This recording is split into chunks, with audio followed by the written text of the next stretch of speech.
어떻게든 결론에 대한 책임을 지는 게 있었거든요. 근데 지금 수사와 기소가 완전히 분리돼 버리면 수사는 경찰이 담당했는데 이걸 어쨌든 경찰 입장에서는 송치를 했는데 나중에 재판 가서 무죄가 나왔다. 그러면 과연 그 수사한 경찰관들은 아무런 책임을 지지 않는 구조가 되는 거예요.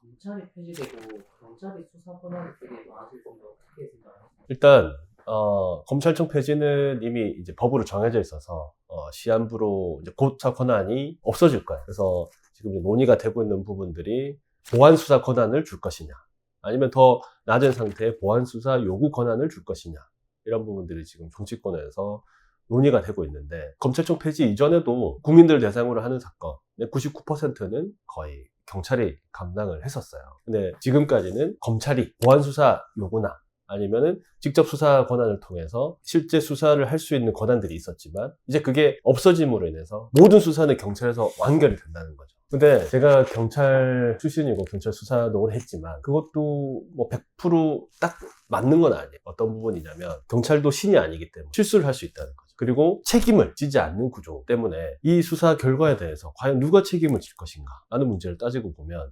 검사들은 예전에 어쨌든 경찰에서 송치를 하게 되면 검찰의 사건이 넘어가고, 그러면 검사는 이 사건을 기소를 할 것이냐, 즉 재판으로 보낼 것이냐 아니면은 그냥 불기소로 마무리할 것이냐에 대해서 어떻게든 결론에 대한 책임을 지는 게 있었거든요. 근데 지금 수사와 기소가 완전히 분리돼 버리면 수사는 경찰이 담당했는데 이걸 어쨌든 경찰 입장에서는 송치를 했는데 나중에 재판 가서 무죄가 나왔다. 그러면 과연 그 수사한 경찰관들은 아무런 책임을 지지 않는 구조가 되는 거예요. 그래서 실제 수행하는 사람과 책임을 지는 사람이 다를 수가 있다. 요즘에도 현장에서 많이 발생하는 일들인데, 실제 경찰 수사관님들이 수사를 진행하다 보면 애매한 경우에는 원칙적으로 유죄 증거가 명확하지 않으면 피의자의 이익에 따라서 불기소 내지는 불송치를 해야 되는데, 사실은 지금 송치가 되는 경우들이 되게 많아요. 내가 판단하기에는 조금 애매하니까 나중에 검찰에서 한 번 더 판단하겠지, 검찰이 뭐 기소를 하든 아니면 불기소를 하든 한 번 더 거르는 장치가 있으니까 거기서 어떻게 되겠지 라는 형태로 좀 책임을 미루는 경우가 많아요. 근데 예전에는 이제 검찰의 보안수사 요구 권한이나 보안수사권이 있을 때는 그 부분에 대해서 조금 더 한 번 더 검증을 하고 그다음에 제대로 판단하는 과정들이 있었는데, 그게 이제 지금도 서서히 줄어들고 있거든요. 검찰도 그냥 경찰에서 이렇게 넘어왔으니까 나도 뭐 그렇게 판단해야지 라고 자동적으로 그냥 기소로 보낸다든지, 아니면은 보안수사 요구를 적극적으로 하지 않고 그냥 가만히 사건을 쭉 지고 있는 경우가 많아요. 애매할 경우에. 실례로 제가 작년 한 3, 4월 송치된 사건인데 우리는 무혐의를 다투고 있고, 그러니까 누가 봐도 이걸 명확하게 판단하지는 못할 만큼 애매한 사건이에요. 우리는 무혐의를 주장하고 피해자는 자기 피해를 주장하고. 근데 검찰이 이 사건을 지금 거의 1년 가까이 그냥 지고 있어요. 아무런 처분 판단을 하지 않고. 기소를 할 거면 기소를 해야 되고 아니면 불기소를 해야 되는데 그냥 지고 있는 거죠. 검찰도 점점 소극적으로 변하고 있고, 앞으로 보안수사 요구 권한조차도 없어진다면 더 그런 현상이 심해지겠죠.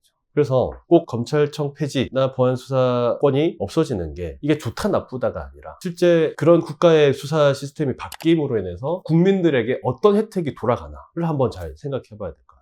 그래서 제가 뭐 개인적으로 생각하기에는 저도 뭐 경찰 출신이지만 경찰의 수사 권한이 어쨌든 종결 권한이나 수사 권한이 확대되거나 권한이 커진다면 그거에 대한 책임을 지는 구조도 반드시 따라와야 된다. 그래야 공정한 수사가 진행될 수 있다. 그러니까 누구나 고소를 하는 사람도 마찬가지고 고소를 받은 사람도 마찬가지고 억울한 사람이 생기면 안 되잖아요. 그러니까 수사 결과라는 게 만에 하나 사람에 따라 달라질 수 있기 때문에 실수가 있다고는 하지만 그게 정말로 일부여야지, 지금 거의 뭐 반은 맞는 거고 반은 안 맞고 이렇게 돼버리면 아무도 국민들이 수사 결과에 대해서 받아들이지를 못할 테니까 어떤 수사관이 하든 누가 이 사건을 맡든 결론은 죄를 지은 사람은 처벌을 받고 죄를 짓지 않은 사람들은 처벌을 안 받는 구조가 만들어져야 된다. 그렇기 위해서는 수사를 하는 입장에서 잘못 수사가 됐을 때 그거에 대한 책임을 지는 구조가 만들어져야 되지 않을까. 경찰 출신 변호사라고 해서 뭐 안 되는 걸 되게 하고 될 걸 안 되게 하고 이렇게 할 수는 없겠죠. 저는 항상 의뢰인분들에게 말씀드리는 게, 제가 경찰 수사를 직접 해봤기 때문에 경찰 수사관의 입장이랄까? 심리 상태를 조금 다른 분들보다는 조금 이해도가 높다고 생각해요. 그래서 아까 제가 말씀드린 것들 중에서도 이게 송치를 해야 될 아니면 불송치를 해야 될지 판단이 명확하지 않은 경우들이 있거든요. 그런 부분에서 이 수사관이 지금 어떤 생각을 하고 있을까? 만약에 내가 고소 대리를 하는 입장이라면 어떤 증거들을 조금 더 제출해서 사건을 명확하게 처벌을 받게 할 수 있을까? 반대로 제가 피의자를 변호하는 입장이라면 지금 어떤 증거가 부족해서 아니면 어떤 증거를 더 확보해야만 송치를 할 수 있을 텐데 그 지점을 어떻게 하면 방어할 수 있을까? 고소인의 논리를 깨는 논리나 증거들이 뭐가 있을까? 라는 부분들을 이게 조금 빠르게 캐치할 수 있겠죠. 그런 부분들을 빠르게 제출하고 수사관님과 소통을 하면서 어쨌든 사건이 송치를 해도 이상이 없고 불송치를 해도 이상이 없는 사건인데 그 애매한 회색지대에 있는 지점에서 수사관님이 좀 더 명확하게 판단할 수 있도록 서브하는 역할을 다른 수사 경험이 없는 변호사님들보다 낫지 않을까라고 생각을 합니다. 그래야만 우리가 실체적 진실이라는 건 아무도 알 수 없거든요. 사실 저도 의뢰인들 말씀을 듣지만 그 의뢰인들의 경험이 저한테 전달되는 순간 그건 100% 진실은 아니잖아요. 근데 최대한 의뢰인분들의 목소리가 정확하게 법리적으로 전달될 수 있도록 하는 역할은 그거 특히 수사 과정에서 조금 자신 있지 않을까 생각합니다.